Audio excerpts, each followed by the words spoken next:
Welcome back to the Deep Dive.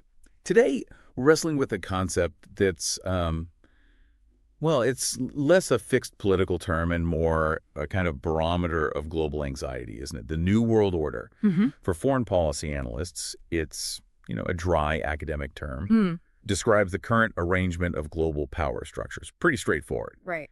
But for a lot of other people, it's a phrase that's really loaded, Mm-hmm. packed with these deep-seated fears about shadowy elites and fundamental global control. And that dual meaning, that's precisely why this deep dive is so necessary, I think. A world order, just to be clear, it's basically the whole set of rules, norms, institutions, everything that governs how the main players on the international stage interact. Okay. The reason this term keeps bubbling up now and why it seems to cause so much societal angst is because the predictability, the inherent stability we sort of got used to over the last 35 years or so. The unipolar moment. Exactly, the unipolar moment following the Cold War. That predictability is visibly being dismantled. You can see it happening. We're moving into a period of, well, immense flux, maybe even chaos. Yeah, it feels that way sometimes. And we've got an incredible stack of sources to help us navigate this structural upheaval. We're looking at material covering the historical failures of past attempts to build order, the undeniable rise of new power centers like the BRICS group, the huge challenge posed by China, obviously. Then there's the impact, maybe corrosive is the right word, of major tech figures on our ability to even have a productive conversation anymore. That's a huge piece of it. And finally, we'll dig into the deep historical roots and maybe the psychology behind the New World Order as this, pervasive conspiracy theory. Yeah, and our mission here is really to navigate these diverging narratives. You've got the geopolitical reality on one hand, and then this fractured, often fearful public understanding on the other. We want to make sure you, the listener, gain thorough, actionable knowledge, and quickly. We're here to unpack not just what is changing on the world stage, but also why that transformation feels so fundamentally unsettling to so many people, and maybe why the search for these simple, often hidden explanations seems to be accelerating right now. Okay, so let's kick things off with a bit of a historical correction. Mm-hmm. When we think about the post-World War II structure, there's this powerful nostalgia, isn't there? Maybe even a bit romanticized. Definitely. This idea of the greatest generation setting the global architecture right, the UN, all of that. But the sources we've looked at, they reveal a really important kind of harsh truth.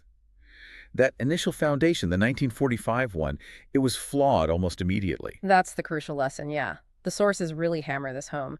The 1945 San Francisco settlement, the one that led to the UN Charter, it was, contrary to popular belief, pretty much a failure. It collapsed before it could even, properly get going. Collapsed. Well, functionally, yes. The successful, stable order, the one that actually defined the Cold War era, rebuilt Western Europe, allowed for Western prosperity that wasn't really born in 45. It was forged later in this pretty frantic effort between about 1947 and 1950. Okay, so that later effort, 47 to 50, that's when we got the things we really associate with that era. Exactly. That's when you see the Marshall Plan taking shape, the establishment of NATO, the foundations being laid for what would become the European Union, and also those crucial bilateral alliances the U.S. forged in East Asia, like with Japan and South Korea. So if the first attempt, the 45 UN model, failed so quickly, what was the fundamental lesson? What did the U.S. and maybe the West more broadly learn in those critical years afterwards? I think the key takeaway was the lesson of shared stability. It sounds simple, but it's profound.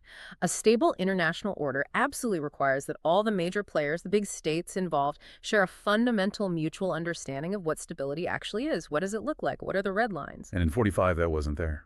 No. In 45, U.S. policymakers, probably exhausted by the war, maybe a bit ideologically naive or overly optimistic about Stalin's intentions in the new UN framework, they seemed to prioritize getting Soviet buy-in, getting them in the UN, over clearly defining and defending Western interests and values. They thought cooperation would just happen. It seems like they believed the Soviets would sort of naturally respect spheres of influence and play by the new rules. There was surprisingly little effort, according to some sources, to really pinpoint the inevitable conflicts of interest, the ideological clashes between Washington and Moscow. And what was the immediate result of not addressing that conflict head on? Well, by failing to address that massive gap, geopolitical, ideological, basically, maybe inadvertently encouraged the Soviets to push, Yeah. to test the limits of this new, vaguely defined order, and they pushed it right past its breaking point almost immediately. Leading straight into crises like the Berlin blockade, the consolidation of Soviet control in Eastern Europe, the Greek Civil War. The tensions just escalated incredibly fast. The order that did last, the Cold War order, was only achieved when the U.S. essentially stopped trusting the 1945 mechanisms on their own and started explicitly defining the conflict, building countervailing structures like NATO and the Marshall Plan. It really drives home that these world orders aren't static things, are they? They're built on shifting foundations. And historically, you see stability getting shattered by, well, our sources point to two big forces: technological change and shifts in ideology. Yes, absolutely. Those are the big tectonic plates, really. Think about technology's impact. Suddenly, you can mobilize huge armies thanks to railways or industrial production changes who can build the most weapons. That fundamentally changes the balance of power, doesn't it? Right, if you control the factory. You control the war machine, exactly. And ideology, maybe even more profoundly, can just demolish existing power structures entirely. We saw that so vividly in European history. Oh, completely. The Reformation, for instance. It didn't just cause religious strife. It split Europe down the middle and fundamentally destabilized the Holy Roman Empire's structure for centuries. Or even more dramatically, think about the French Revolution. Right, it wasn't just about France. Not at all. It sent shockwaves across Europe because it attacked the very legitimacy of the ruling system, the divine right of kings, the whole aristocratic structure. It undermined the bedrock of power at the time. And you could argue we're watching a new ideological crisis unfold right now, centered on the liberal democratic model itself. Which brings us neatly to the end of the last major order, the Cold War. Suddenly, in 89-90, that phrase, New World Order, bursts back onto the scene, used with a lot of idealism, actually. Yeah, it was a moment of incredible optimism, wasn't it? Both Mikhail Gorbachev and George H.W. Bush used the term, but crucially, they meant quite different things by it. Well, their visions really reflected their geopolitical positions at that exact moment. Gorbachev's vision was quite expansive. He saw the end of the Cold War as this huge opportunity for genuine multilateralism. He was talking about nuclear disarmament, seriously strengthening the UN, deep cooperation on North-South issues, economic divides, security challenges. It was a vision of like a truly shared global management system. And Bush? Bush's vision, especially as it solidified after the success in the Gulf War, was much more, well, realistic maybe, or perhaps just pragmatic, given the U.S.'s sudden dominance. He was acknowledging the new unipolar status of the U.S. He made it pretty clear. The New World Order meant stability, yes, but stability ultimately underwritten by American power, famously saying there is no substitute for American leadership. Right. And that unipolar moment defined by that American leadership really shaped the global system for a generation, maybe 30 years. But the sources we're looking at are unanimous on this point. That system, Bush's New World Order, is now visibly, undeniably being demolished. Hashtag tag 1.2, predicting the sunset of U.S. supremacy. Okay, so if the post-Cold War world was all about American supremacy, the last couple of decades, maybe especially since 2008, have been dominated by talk of its decline. When did experts really start sounding the alarm bells about this sunset of American might? Well, interestingly, serious academic discussions about the inevitability of decline actually started way back. You can find papers from the 1970s, certainly the 80s, wrestling with this, but the feeling definitely went mainstream, became much more widespread after the global financial crisis. 2008 seems like a real turning point. A huge turning point. Between, say, 2006 and 2010, that period really shook confidence. Since then, it's become almost commonplace in major newspapers, think tanks, you name it, to argue that the U.S. is no longer the absolute unchallenged leader and that the unipolar world is morphing into, well, something else, something more complex. But the sources stress a really crucial nuance here, don't they? About this decline being different from previous power shifts. Like when Britain handed the baton to the U.S., for example, this isn't just a simple changing of the guard. That's the absolute key insight, yes. The experts suggest the weakening of U.S. leadership will likely be gradual, it'll be long-term. But the consequence of the U.S. eventually losing its top dog status won't be just China stepping in or some other single power taking over. It's likely to be a fundamental transformation of the world system itself. So not just a new leader, but a new kind of system. Precisely. We often fall into that trap thinking someone else will just occupy the same slot the U.S. held, but that's extremely unlikely. Why? Because the U.S. concentrates just too many different aspects of leadership all at once. Like what? Think about it. Dominant financial resources and control over the global financial system, unmatched military capability and projection, massive influence over information flows and technology, and even extensive legal jurisdiction that reaches far beyond its borders. No other single country right now seems positioned, or is likely to be anytime soon, to bundle all of those functions together in the same way. That makes sense. So the U.S. decline is structural. It creates this kind of vacuum that can't easily be filled by one successor, which naturally leads towards multipolarity, Yeah. more centers of power. Exactly. It points towards a more fragmented, multipolar, or maybe even polycentric world. But, before we rush off to write America's obituary, the sources are also clear that the U.S. still holds some incredibly powerful cards. There are factors giving it enormous resilience and leverage. Such as? Well, number one is probably technology. The U.S. remains the leading claimant, the engine for technological innovation. And historically, tech advantage is maybe the single most important driver of power shifts. That, combined with its current, still very significant, control over global financial flows, the dollar's dominance, the SWIFT system, and information networks, gives it immense leverage. Okay, so tech, finance, information, still huge advantages. But you mentioned a countervailing trend the sources highlight, something about transnational corporations separating from the state. Yes, this is a fascinating and maybe slightly worrying trend. The increasing separation of American transnational corporations, think big tech, big finance, major manufacturers, from the interests of their native state, meaning the U.S. government. Right, that phrase, separation of TNCs for the native state, sounds quite academic. Can you break that down? Give us a concrete example of what that decoupling looks like. Sure. Think of it like this. Historically, a nation's economic power and its companies were pretty tightly linked.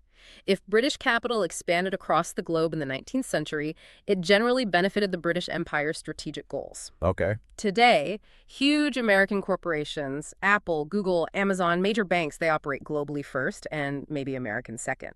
Their primary driver isn't necessarily aligning with Washington's foreign policy. It's maximizing profit and minimizing regulatory friction wherever they operate. So they'll go where the growth is, or where the rules are easiest, even if that's a geopolitical rival. Exactly.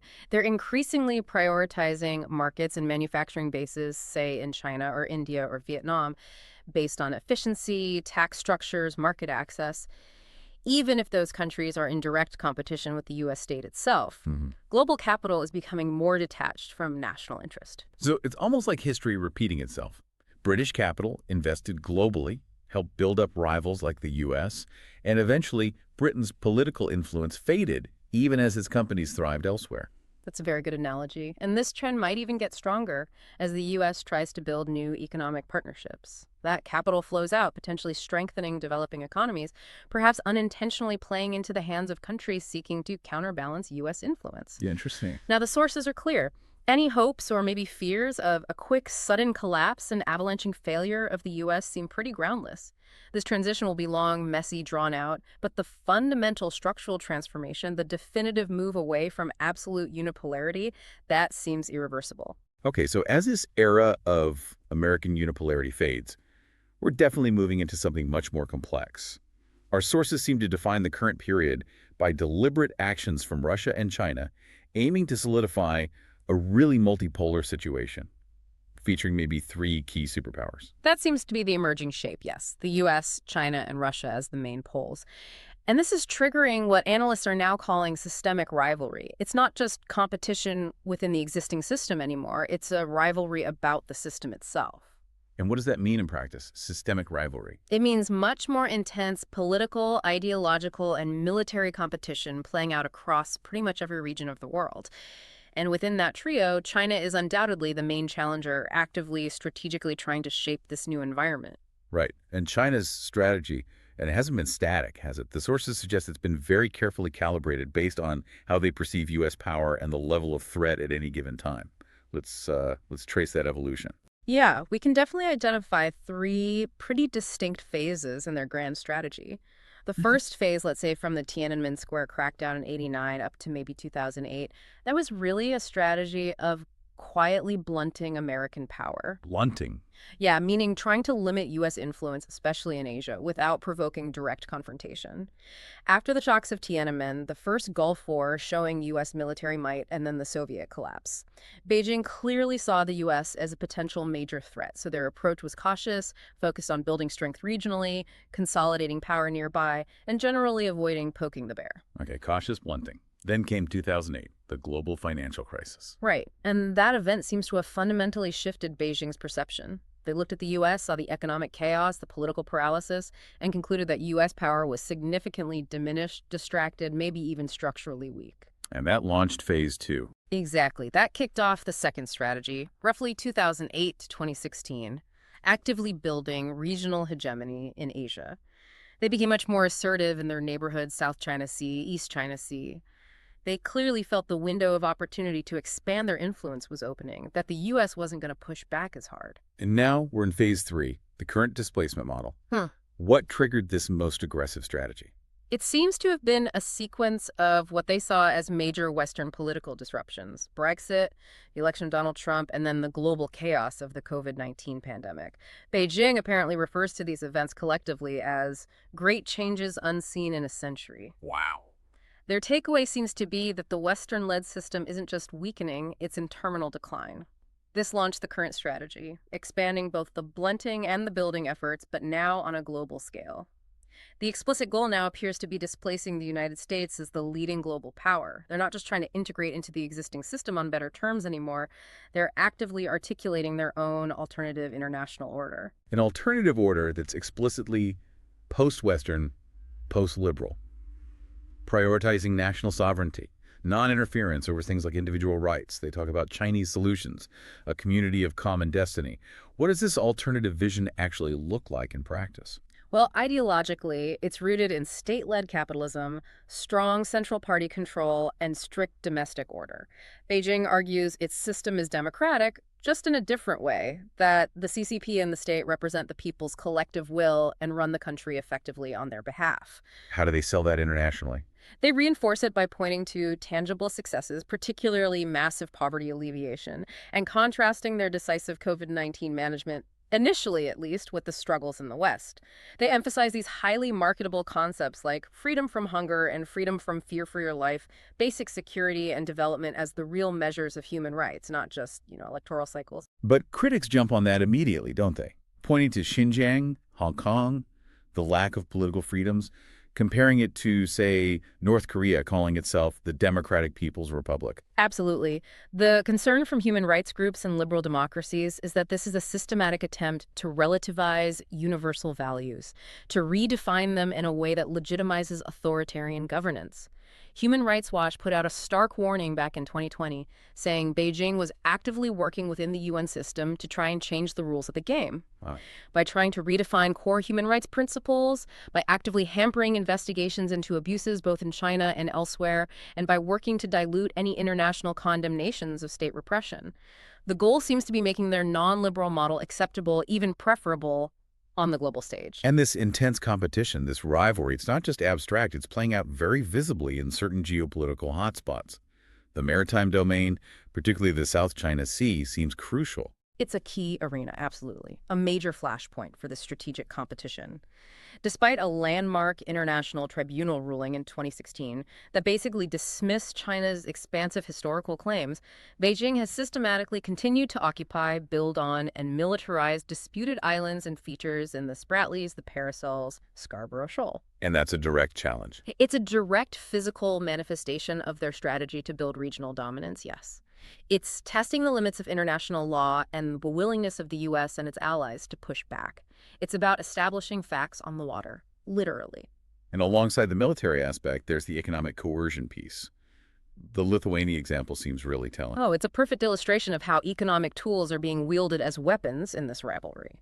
When Lithuania took the symbolic step in 2021 of allowing Taiwan to open a Taiwanese representative office, not the usual Taipei Economic and Cultural Office, Beijing saw it as a major affront, encouraging Taiwanese separatism. And the reaction. Immediate and severe. They imposed sweeping, undeclared economic sanctions, hitting Lithuanian exports, disrupting supply chains involving Lithuanian components. It was a clear signal. Defy our core interests, and you will pay an economic price.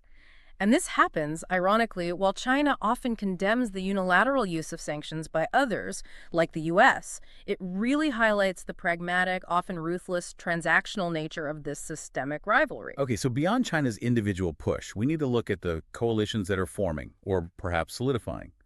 BRICS, Brazil, Russia, India, China, South Africa, that started as just a catchy acronym from an investment banker back in 2001, right? John Neal at Goldman Sachs. Initially, it was just an economic concept grouping fast-growing economies. But it's clearly evolved into something much more political, much more geopolitical. What's the core purpose of BRICS as a political bloc now? Its ambition is huge, actually. The stated goal, increasingly, is to generate a significant revision of the entire global economic and financial order, the one established way back at Bretton Woods after World War II and reinforced by the UN Charter structure. They're advocating for a much more multipolar global system. And who are they trying to appeal to? Primarily, they aim to be a viable, attractive, alternative framework for nations across the global south, Asia, Africa, Latin America, offering a different path, different institutions, different ways of doing business than the traditional Western-led ones. And the sources highlight a key strength here, which isn't necessarily about military power or tight coordination, but more about its central principle, non-alignment. Yeah. Can you elaborate on that? That really is the genius of the model, I think, and its main appeal. Unlike the U.S.-led system, which historically often demanded firm alliances, picking sides, adopting certain political or economic models, BRICS offers a parallel set of options without forcing countries into rigid blocks. So it's about flexibility. Exactly. Consider trade, for instance. Countries are developing ways to trade using their local currencies within the BRICS framework or through its new development bank. But crucially, they don't have to make an either-or choice. They don't have to abandon trading in U.S. dollars altogether. They're simply adding options, creating alternatives, increasing their room for maneuver. And that's attractive. Incredibly attractive, especially for developing nations who might feel constrained by the existing financial system or who remember the pressures of having to align during the Cold War. They want to maximize their economic security and political independence without having to fully submit to a single ideological pole, whether it's Washington or Beijing. It offers optionality. It sounds like a potentially powerful counterweight then. Yeah. But pulling together such a diverse group, Brazil, Russia, India, China, South Africa, and now with the new members like Iran, UAE, Egypt, Ethiopia, achieving consensus must be incredibly difficult. Oh, it is. The internal challenges are really significant. You've got huge disparities in economic weight, political systems, strategic priorities. Crucially, China and India remain old, powerful geopolitical rivals. They rarely see eye to eye on fundamental issues, like the specific criteria for bringing in new members or security arrangements in Asia. And not everyone is anti-West. Not at all. Many BRICS members, including some of the newly admitted ones, actually have pretty decent cooperative relationships with the West. They're not necessarily looking to burn all bridges or denounce the liberal democratic order entirely. For many, it's more about leverage. Leverage for what? Leverage to get a better deal within the existing global system, or at least a modified version of it. They're trying to use their collective weight within BRICS to maximize their own sovereign interests. They want, better terms of trade, more, say, in international institutions, not necessarily the complete destruction of the current system. So if complete destruction isn't the goal for everyone, what specific reforms are they collectively pushing for within the existing structures of global governance? They're very focused on amplifying the voice and representation of the global south. For example, BRICS nations were actively pushing for and were instrumental in securing a permanent seat for the African Union at the G20 summit. That was a big win. Okay. They're also consistently demanding significant reforms to the structure of the UN Security Council. Let's face it, the P5 still reflects the power balance of 1945, not 2025. And they want major changes at the international financial institutions, the World Bank, the IMF, which they often see as perpetuating Western economic dominance and imposing unfair conditions. So it's about making global governance reflect today's world. Exactly. They want the rules and institutions to reflect the current distribution of economic power and population, not the world as it looked right after World War II.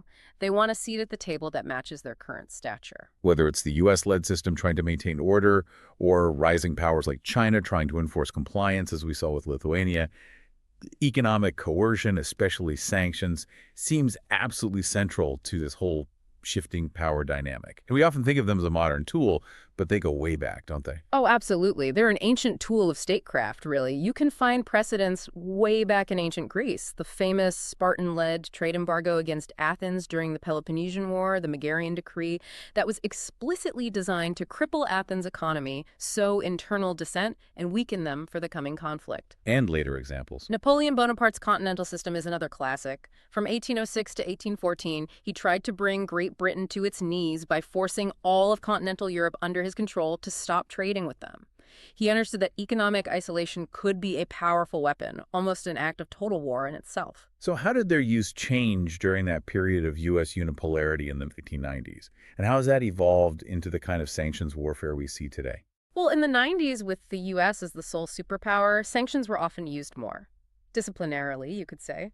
Primarily against smaller countries, think Iraq, Serbia, North Korea, to try and coerce political change, or sometimes against non-state actors like major drug cartels.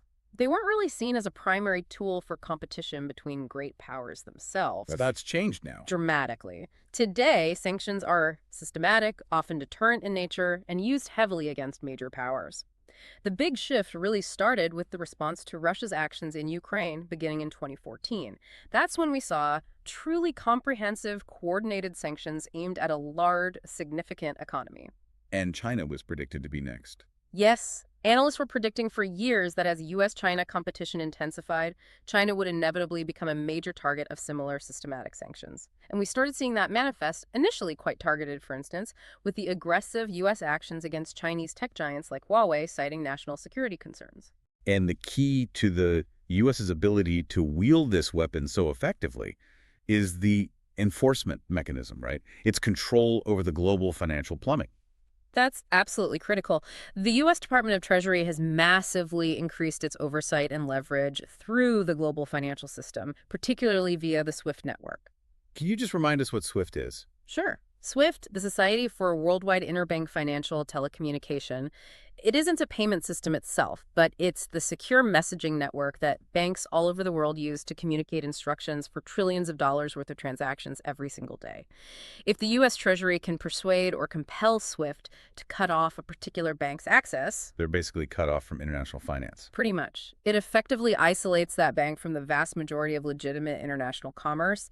This gives Washington immense, almost unparalleled leverage over nearly every major financial institution on the planet. It's a choke point. And the sources also note something interesting, that the actual criteria the U.S. uses for imposing these sanctions, for adding someone to a blacklist, are becoming, well, broader, less formal. That's a really significant development, yeah. In the past, enforcing sanctions often required pretty clear evidence of attempts to circumvent them, like tracing complex phony payments or shell companies.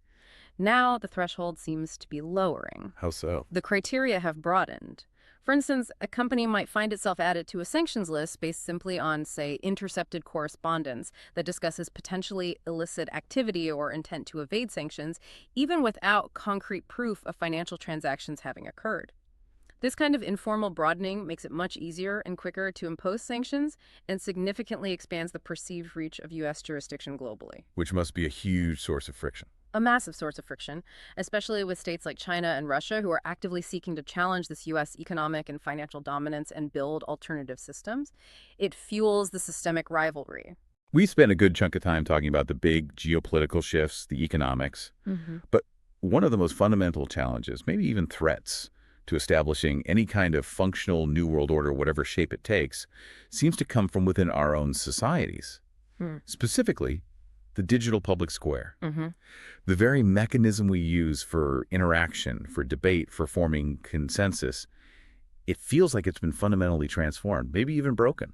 I think that's fair to say. We've effectively moved from the old idea of a shared public forum. Yeah. You know, picture the Athenian Agora, citizens debating face-to-face, or even something like John Reith's original vision for the BBC, a regulated shared space for national conversation. We've moved from that to the algorithmically controlled, personalized digital feed. Curated by code. Curated by code, exactly. And often code controlled by just a handful of private companies or even individuals. The public conversation is now mediated, shaped, and sometimes manipulated by algorithms most of us don't understand. And this is where the real concern lies, isn't it? Mm. It's not necessarily that the internet introduced brand new types of bad information. Yeah, I mean, lies, propaganda, manipulation, they've always been tools of politics and conflict. True. But the technology itself is the game changer.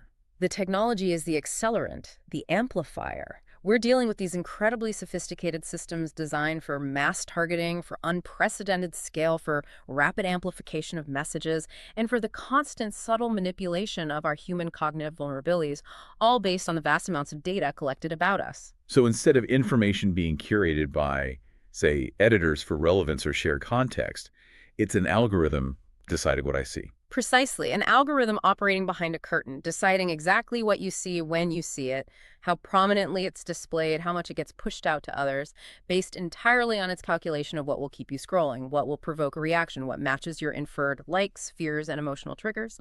Engagement over accuracy, often. And this immense power, this control over the digital conversation, is concentrated in the hands of a remarkably small number of tech billionaires who, according to some of our sources, seem to treat the political arena almost like a game, something they can casually influence or disrupt for their own ends. That's certainly the critique. You look at the actions of figures like Elon Musk, for example.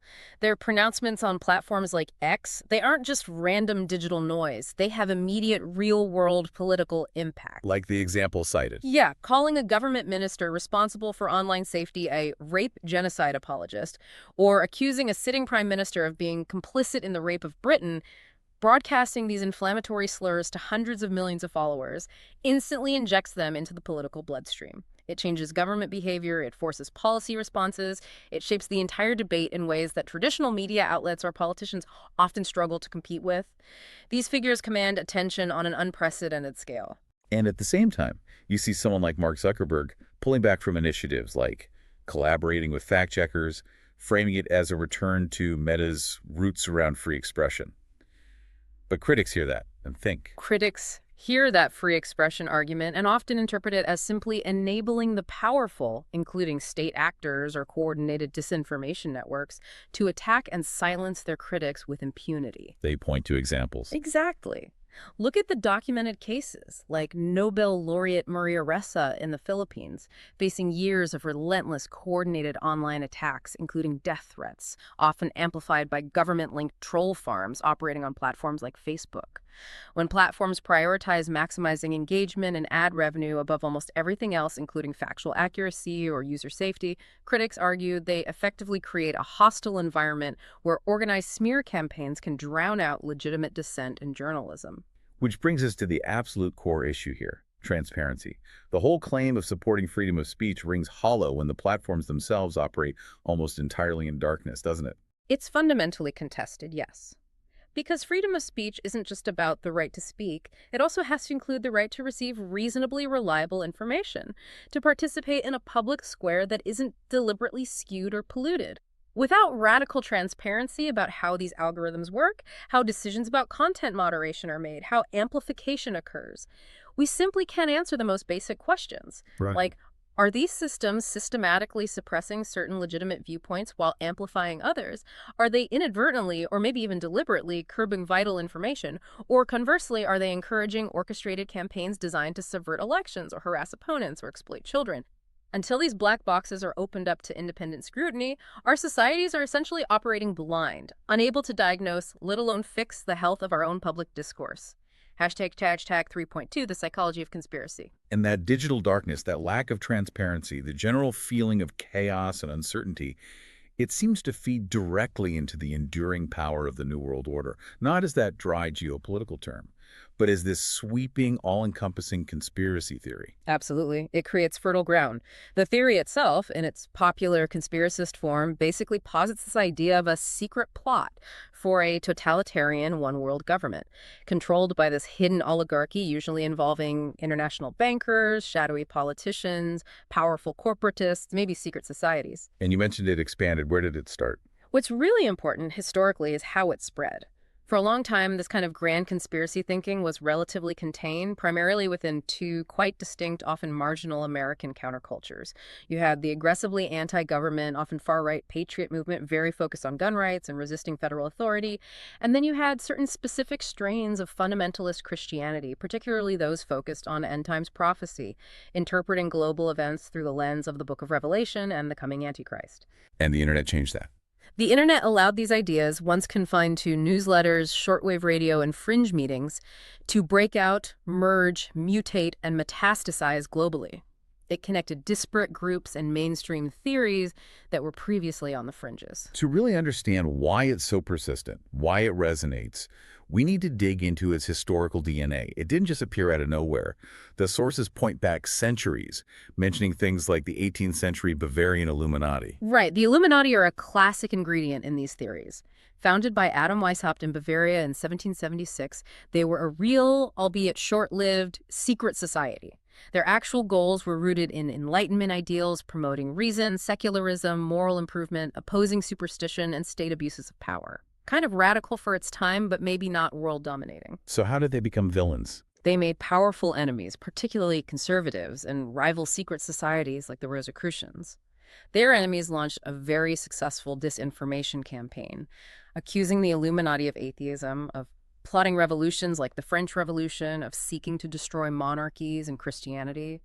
They skillfully turned the much larger, more established Freemasonry organization against the Illuminati, spreading rumors that the Illuminati had infiltrated and corrupted them.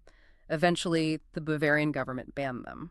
So a historical example of how fear of secret groups can be weaponized. Exactly. It shows how easily anxieties about secrecy and hidden influence can be exploited for political ends, creating a template for future conspiracy theories. Even though the actual Illuminati were tiny and suppressed quickly, the idea of them lived on as the symbol of hidden, malevolent control. And then there's a later, maybe even more direct precursor to the modern NWO theory coming from the 19th century, Cecil Rhodes. Yes, Cecil Rhodes, the British diamond magnate, arch-imperialist, and politician. His vision, particularly as outlined in his early wills starting around 1877, is really quite startling when you read it today. What did he propose? He explicitly advocated for the funding of a secret society, which he called the Society of the Elect. Its stated long-term aim was breathtaking: to extend British rule across the entire globe, recover the United States for the British Empire, consolidate the world's wealth, and ultimately establish one single Anglo-Saxon-dominated hyperpower that would, in his view, make future wars impossible. That sounds remarkably close to the core NWO conspiracy claims. It's chillingly close. This explicit vision of a coordinated, elite group aiming for global political and economic control focused on wealth accumulation and shaping world events from behind the scenes. It's a direct intellectual ancestor, and it's why some conspiracy theories point to institutions allegedly inspired by Rhodes' ideas, like the Rhodes Scholarships or later groups like the Council on Foreign Relations and the Trilateral Commission, as being modern-day fronts for the same secretive globalist project. Okay, so the historical templates exist. But given the, let's be honest, often outlandish nature and lack of concrete evidence for most of these grand conspiracy claims, why do literally millions of people around the world find them so compelling? What deep psychological needs are they actually meeting? That's the million-dollar question, isn't it? Psychological research suggests belief in conspiracy theories is often driven by three core, fundamental human motives. First, there's the epistemic motive. Epistemic, meaning Meaning the basic human desire to understand the world, to find accuracy, meaning, and crucially, subjective certainty. When the world feels chaotic, confusing, frightening, think about war, pandemics, economic instability, climate change, a grand conspiracy theory offers a simple, comprehensive, and often emotionally satisfying narrative. It imposes order on chaos.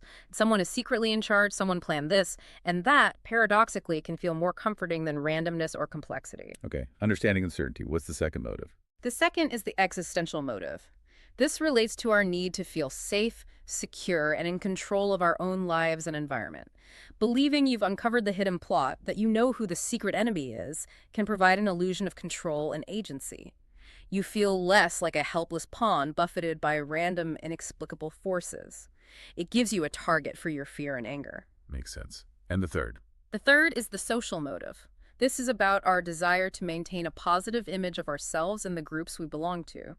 Conspiracy theories can fulfill this by providing a sense of belonging to a special group, the enlightened few who see the truth, while the masses remain sheep. It can offer an ersatz community, a substitute sense of belonging and shared identity, particularly for individuals who feel marginalized, powerless, or abandoned by mainstream society. It makes them feel special, knowledgeable. But here's the twist, right? The sources suggest that believing in these theories might actually backfire. It might make things worse for the believer in the long run. That's the really cruel irony, yes. Preliminary research is starting to suggest that despite the initial psychological appeal, this kind of conspiratorial thinking may ultimately thwart the very needs it promises to meet.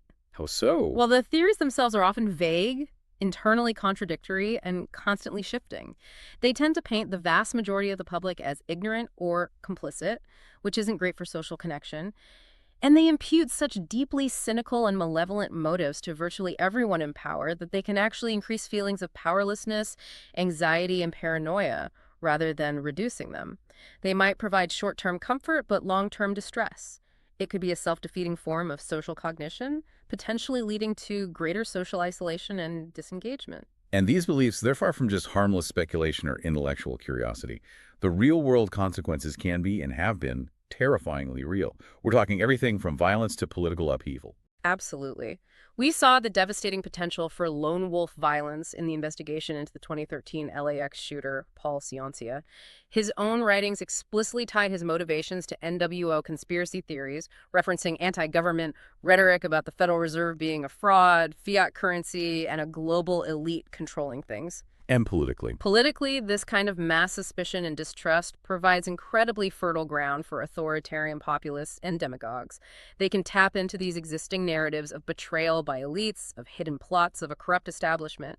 When you see figures like, say, J.D. Vance in the U.S. meeting cordially with far-right leaders like Alice Weidel from Germany's AfD, they're not just having a meeting, they're signaling a willingness to challenge the entire post-war democratic consensus in the West.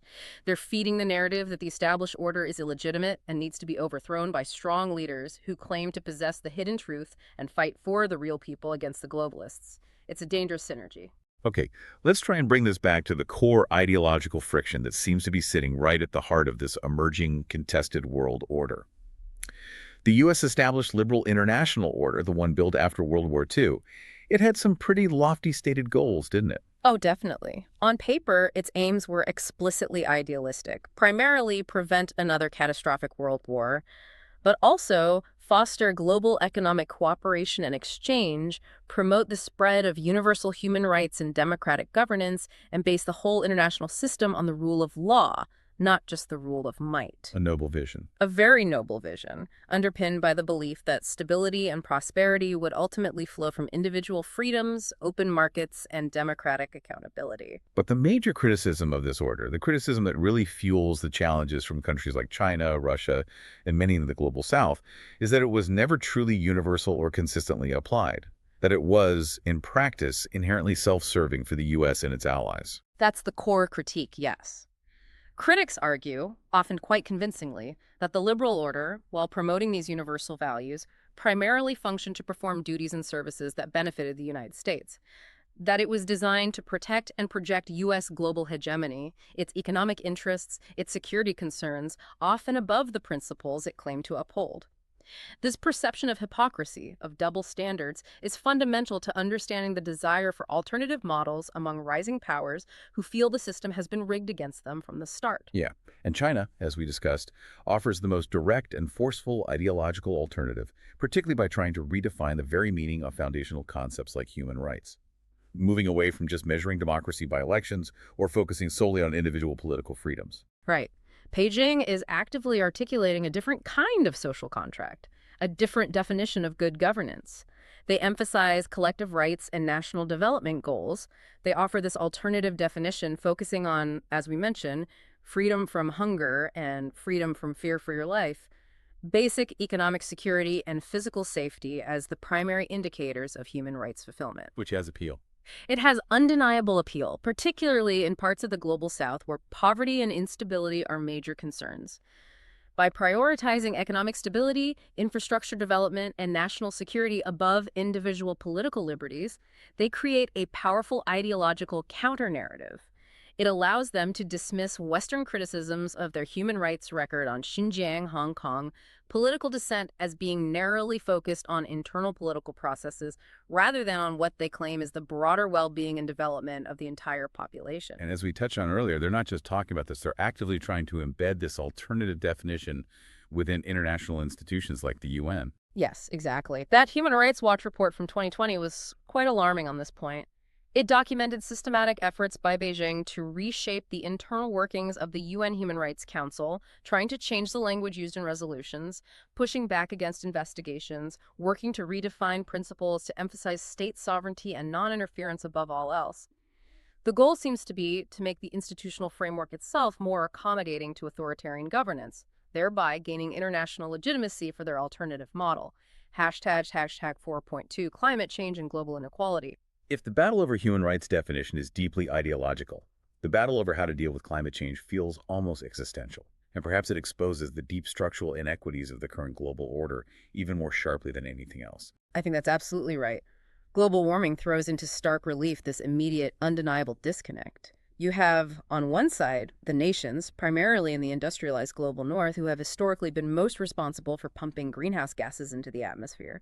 And on the other side, you have nations, often in the global south, low-lying island states, who contributed the least to the problem but are already bearing the brunt of the impacts: droughts, floods, sea level rise. And the international response, like the Paris Agreement, has struggled with this. It has.